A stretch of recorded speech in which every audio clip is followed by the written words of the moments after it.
on after a great performance versus Nashville this morning? I think just the discipline and consistency, following up with another good effort. I mean, we're playing obviously a team that's one of the top teams in the league, well coached, and same thing. We want to stay disciplined with our system, but also be creative in our system. So I was talking about finding that sweet spot. We want to be creative. We also want to make sure that we protect our system, I guess. You had mentioned with some of the slower starts that it was on you to find different ways to engage the guys and get them ready early. What did you do? What did you talk about? More smaller, like individual meetings, having coaches talk to individuals. I think sometimes you always have team meetings. It gets a little stale. So I think as a coach, you have to think of different ways to teach. And maybe it's smaller meetings, video individually. We did that the last couple of days. And then obviously, the leadership group has really taken ownership in trying to get these guys ready, which I really like.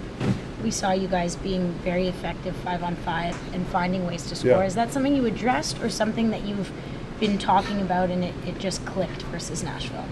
Yeah, I mean, we talked about getting our levels, making sure we have one guy in front, maybe somebody by the net with a stick, and maybe our F3, maybe there's a high play there with F3, but if you watch in our D, getting that puck in the middle, if the shot's there, take it. If not, maybe to defer to somebody else. It's just a connection. I think there's a connection last game that, and each line scored. I mean, that's a coach's dream, so that's a big thing for us too. Are you going with the same lineup that you had in Nashville? Yeah, same lineup. So that means Kuzmenko out? Yeah. And playing a team like Dallas, do you want your players to look at this as just another one game out of 82, not put too much stock into it, or do you like the idea of sort of looking at it as a measuring stick type of game? Yeah, I don't know about the measuring stick. I think we play so many games. To me, it's a building block. We're trying to build a foundation, and this is just another step in the direction of building that block, keeping that foundation. Like I said, this is a good hockey team we're playing. It's an exciting game, but we should have a lot of fun with this game. It's almost like a little playoff atmosphere. Anytime you play a Pete DeBoer team, it's a very disciplined team, so we got to be ready to play. At 5-on-5, you guys are the second best team in the NHL right now at preventing goals. I think last year you guys, the team was 26th. Yeah. Obviously the goaltending has been great. That's a big reason why. But outside of the goaltending, what stands out to you in terms of why there's been such a huge defensive improvement? I think the buy-in from the players of not giving a lot of grade A chances. We have our moments, but I think for the most part this year we've been pretty good at protecting the middle of the ice. That back door, those goals that any goalie has a tough time stopping, so we've been protecting that. And just positional hockey, I think that's something that the guys have really bought in.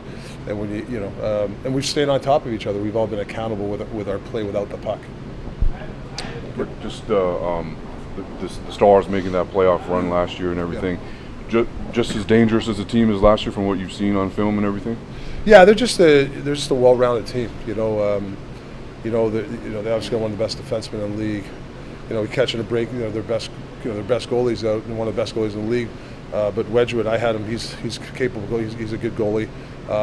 4 lines. I mean, like I said, it's just a team that's very consistent. Pete DeBoer's teams are always consistent. They very rarely go through losing streaks because they're well coached and they have a great system. Good.